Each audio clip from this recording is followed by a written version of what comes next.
우리는 뭐 GP 철수하고 뭐 서해안 철수하고 뭐 있는 탱크도 뭐 거기다가 뭐 못 나가게 포실에다가 뭐 뭘 둘러서 싼다고 그러고 말이죠. 아주 뭐 그냥 옷 벗고 있는데 일본은 지금 유례 없이 자신들의 전략적 자산들을 늘려가고 있습니다. 예, 지금 뭐 아주 정확한 말씀을 하셨는데 최근 그 주로 일본 언론을 통해서 나타나고 있는 일본의 주요한 그런 군사력 증강 실태에 관해서 제가 먼저 간략히 소개를 하겠습니다. 최근에 일본 정부는 그런 최첨단 스텔스 무인기를 미국으로부터 한 20여 대를 도입할 계획으로 있습니다. 한 2000년대 중반, 2023년, 5년도 요때쯤 해서 완전히 구매를 해가지고 이제 실전 배치할 계획으로 있고요. 또 앞으로도 해상 감시용 무인기 가디언을 또 구매해서 또 이게 해상에서의 그런 정찰 감시 능력을 키울 계산으로 있습니다. 그리고 이제 최근에 들어서 또 일본 정부는 어떠한 변화를 보이고 있냐면은 일본 정부도 방위 대강이라는 것을 발표하고 있습니다. 이런 방위 대강을 통해서 일본의 방위 계획, 방위 전략의 어떤 그런 원칙적인 방향을 이렇게 국제사회에 소개하고 있거든요. 네. 그런 이런 그 일본 방위 대강을 이제 그래서 한 10년 만에 한 번씩 바꾸는데 어떻게 바꾸느냐. 적 기지를 공격할 수 있는 능력을 갖추겠다. 네. 이렇게 아예 공개적으로 적 기지 공격 능력이라는 개념을 방위 대강에 새롭게 집어넣으려고 그래요. 이렇게 일본이 이런 최첨단 그 무기, 군사력 증강도 하지만 군사 전략적인 측면에서도 지금까지 이제 방어 전략만 하게 돼 있거든요. 예. 그게 일본 평화헌법의 특징이지 않습니까? 왜냐하면 일본은 옛날에 2차 대전 일으켰으니까 너희들은 전범 국가다. 그래가지고 이 공격용 무기 체계는 못 갖게 돼 있어요. 예. 그래서 이 이름도 군대가 아니라 자위대예요. 자위대죠. 일본 자위대. 네. 일본을 자위하는 것만 하게 돼 있어요. 네. 그런데 이런 전략의 그 근본을 바꾸는 거예요. 적을 공격할 수 있는 능력을 갖는 그런 국가로 바꾸고 싶어 하는 거예요. 이렇게 지금 일본은 아주 강력한 군비 증강 태세에 돌입하고 있다. 시대에 돌입하고 있다. 요거를 제가 먼저 이제 소개를 해드리는데 왜 그러면 일본이 이렇게 전략을 바꿨냐. 우선은 아베 수상이 집권하면서 이제는 과거에 가졌던 그런 평화헌법 체제를 빨리 없애야 되겠다. 예. 왜 없애냐. 일본은 경제 강국이잖아요. 그렇죠. 경제 강국, 국제 정치로도 엄청난 파워를 가지고 있어요. 예. 근데 군사적으로만 들어가면 아까 얘기한 대로 과거 잘못된 죄 때문에 꼼짝을 못 해요. 그러니까. 힘이 없어요. 군사적으로는. 방어만 하게 돼 있으니까. 그래서 이걸 바꾸겠다. 그래서 평화헌법을 개정하겠다. 그래서 전쟁할 수 없는 국가에서 전쟁을 할 수도 있는 국가. 이게 이제 일본이 얘기하는 보통 국가론이에요. 이런 걸 하겠다는 게 아베의 꿈입니다. 이러다 보니까 이 군사적인 측면에서의 무력 증강을 시도 없이 하고 있고 헌법 개정도 노리고 있고 방위 대강도 고쳐나가고 있다. 그러니까 상당히 방어적인 측면 플러스 공세적인 측면으로 군사 전략과 군사 정책이 바꾸고 있어요. 이렇게 상황이 지금 돌아가고 있고 그러면은 왜 일본이 이렇게 돌아가느냐? 이거를 이제 좀 깊이 있게 분석을 한다면은요. 첫 번째로는 중국입니다. 그렇죠. 중국 잘 아시다시피 시진핑이도 중국 몽을 지금 가지고 있잖아요. 중국 꿈. 중국 꿈은 세계를 일본은 관두고 일본은 뭐 당연히 게임이 안 되는 거고 미국을 먹으려고 하잖아요. 그렇죠. 중국이. 그러면서 중국이 요즘에 중국도 이제 경제력으로 엄청 커가지고 G2 국가지 않습니까? 세계 2등 국가. 이러다 보니까 이제 만족이 안 돼갖고 군사력인 측면에서도 군사 강국. 네. 군사 강국을 가겠다. 그래가지고 중국도 아주 첨단 고성능 장비, 공격력이든 방어력이든 뭐 항공모함도 지금 하나 가지고 있는데 세계 4개로 늘린다는 거 아니겠습니까? 예. 이 정도로 핵 항모도 추진하고 있고 이 정도로 중국이 엄청난 그런 군사력 증강 정책을 하고 있는데 중국이 군사력 증강을 하면 할수록 제일 우려되는 게 미국도 미국이지만 미국은 어쨌든 간에 저 멀리 떨어져 있잖아요. 예. 일본은 바로 옆에 붙어 있어요. 그렇죠. 그래서 일본이 제일 위협을 느끼는 겁니다. 그래서 일본 입장에서는 중국에 대한 군사력 대응 능력을 키워야 되겠다. 그리고 이제 두 번째 하나는 우리가 항상 얘기하는 북한이 있잖아요. 북한. 그래, 북핵이죠. 북한 핵 미사일. 이거 일본은 잠 못 자는 겁니다. 왜냐하면 북한이 핵 미사일 시험할 때 일본 땅 떨어지기까지 다 하잖아요. 그리고 금방 뭐. 금방 내 떨어지. 네. 그 우유도 쏘아대고. 뭐 대비할 시간도 부족해요. 그렇죠. 그러니까 이제 일본 입장에서는 우선 시기적으로 더 급한 것은 중국 못지않게 북한의 핵 미사일이 고도화되고 있고 그럴 경우에는 일본이 당할 수밖에 없다. 그렇기 때문에 방어용은 물론이거니와 이제 공격용까지도 갖춰야 되겠다. 이런 생각 때문에 일본 입장에서는 강력한 이런 해군이든 공군이든 육군이든 하여튼 이 방위 능력을 향상시키는 조치를 취하고 있다. 예, 이런 거를 제가 지적하고 싶어요. 지금 말이죠. 그 스텔스 F-35A인데 미국은 이걸 갖다가 수출하는 것을 굉장히 꺼린단 말이에요.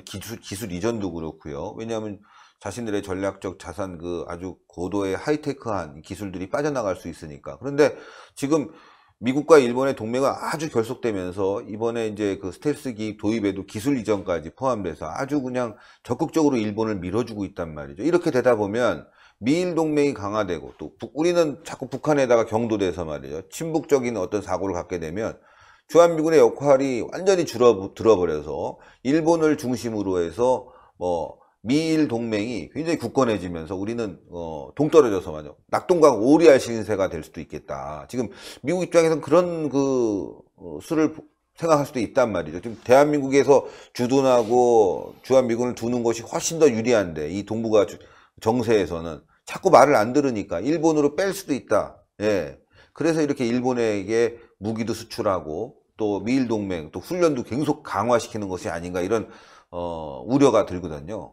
맞습니다. 그 우려가 상당히 이제 저는 이제 심각해지고 있다고 봐요. 왜 그러냐면 지금 아주 좋은 그 지적인데 이런 그 일본의 그 군사력 증강이라고 하는 것이 일본 단독적으로 판단을 해서 아까 말씀드린 대로 그런 면도 있지만은 미국의 지원과 협조 없이는 어려운 일이 많습니다. 왜냐하면 지금 현재 미국 입장에서는 전에 오바마 정부도 그랬고 그 전에 부시 정부도 그랬고 왜냐하면 군사력 증강에 따른 연방 재정 적자가 심각해요.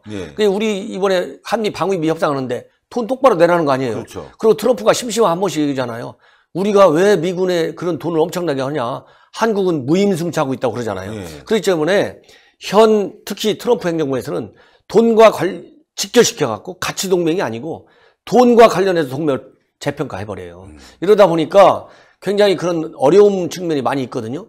그러다 보니까 이제 미국 입장에서는 이거 일본을 좀 키워야 되겠네. 일본이 평화안법 갖고는 거 미국이 오케이 안 해주면 평화안법 절대 못 갖춥니다. 그렇죠. 그리고 공격용 무슨 방위 전략 방위 전략 구상에서 그런 공격 기지화 시킨다. 이런 것도 쉽게 하기 어려워요. 일본, 미국 정부의 협조가 반드시 필요하거든요. 그러면 일본, 미국 정부 입장에서는 이런 한미 동맹이 약화될 가능성, 그리고 중국의 강력한 견제의 필요성, 이런 것 때문에 미국이 직접 나서는 어려우니까 일본을 앞장세웠고 너네가 좀 군사를 좀 더 키워봐. 필요할 때 내 역할 좀 해줘. 일본. 알았지? 이렇게 하고 미일 동맹에 그러지 않아도 과거에서부터 아시아에서 과연 미국이 이 미일 동맹에 더 역점을 두느냐. 한미 동맹이 미일 동맹에 근접하게 가느냐 아니면 하위 개념이냐. 이거 가지고 논쟁들이 많았어요. 선호다고도 하고. 근데 이런 걸 보면 굉장히 우리도 동맹의 성격과 관련해서 더군다나 얼마 전에 던포드 합참의장이 이게 비핵화 협상이 잘 되면 군사적으로 굉장히 불편해. 군사 대비태세의 변화가 불가피해. 이런 얘기를 했지 않습니까? 그렇죠. 이러다 보면 미일 동맹은 여러 가지 측면에서 커지고 비중이 커지고 그런 아시아, 일본 방위는 물론이고 아시아 방위에 있어서의 그런 비중이 커지는 데 비해서 한미 동맹은 약해질 소지가 있다. 그렇죠. 더 우려되는 점은 일단 이번 군사 합의로 인해 가지고 우리도 지금 이제 군비 축소에 들어가 있어요. 그러면 아까 말씀드린 대로 미국, 일본, 중국, 러시아는 말할 필요도 없고 상당히 군비 축소가 아니라 군비 증강 시대에 지금 돌입해 있어요. 지금 신냉정 시대에 저는 이미 돌입해 있어요. 이게 쉽게 절대 안 끝납니다. 미중 간의 설령 대화가 잘 돼가지고 무역 전쟁이 안 일어난다고 지금같이 무역 분쟁이 슬그머니 잘 끝난다 한다고 그래서 신냉전이 없어지는 신냉전은 이미 돌입해 있어요. 왜 신냉전이 쉽게 안 끝나냐면 이게 민족 감정으로 연결돼 있어요. 미국은 미국만의 세상, 미국이 최고 위대한 세상. 그러니까 지금 이민도 안 받겠다는 거 아닙니까 트럼프가. 이거 어마어마한 미국 역사의 말이라면 역사를 변화시키는 거예요. 미국은 이민을 통해서 만들어진 역사고 이민을 통해서 위대한 국가가 된 건데 이제 미국인만에 의해서 새로운 이민은 위대하게 만들겠다. 중국은 중국 민족주의, 중국 국수주의, 일본도 아까 말씀드린 대로 그런 일본 민족 우선주의 이런 것 때문에 평화 헌법까지도 바꾸려고 그러잖아요. 그렇죠. 이런 민족 우선주의, 국수적인 국수주의 이런 것이 이제 자꾸 세져요. 이러다 보니까 신냉전 지금 시대에 살고 있는데 이런 신냉전에 맞게 신냉전을 하면 결국은 이 소프트웨어니 소프트 파워니 하드 파워니 하지만 군사력, 경제력과 같은 국력, 그 절대적인 국력이 가장 중요합니다. 아, 그렇죠. 그중에서 군사력이 제일 중요해요. 군사력, 외교력도 물론 중요하지만. 근데 우리만 이런 남북 군사 합의에서 충분한 신뢰가 안 써 있는 현 상황에서 군비 축소에 이미 지금 들어간다는 거 아니에요? 네. 이러다 본다면 이런 밖의 환경은 상당한 수준의 군사력 증강 시대로 지금 이미 돌입하고 있는데 우리는 반대로 이런 밖에서의 큰 파도와 반대로 군비 축소를 하고 있다. 한반도가. 더군다나 이 한반도는 미국, 일본, 중국, 러시아 이런 그 세계에서 제일 힘이 센 나라들의 각주 전장이 바로 우리 한반도예요. 이렇기 때문에 이런 외적인 환경의 추세를 완전히 거절하면서 우리만의 힘으로 이거를 군비 축소하겠다. 이건 한계가 있는 겁니다.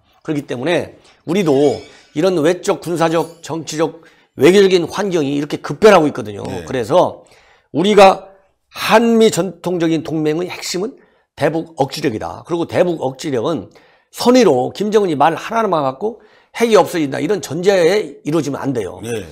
비핵화가 어느 정도 진행이 정말 제대로 되는지 이런 거를 봐가면서 특히 우리의 정찰 감시 그리고 공격 능력은 훼손이 되면 안 되는 것입니다.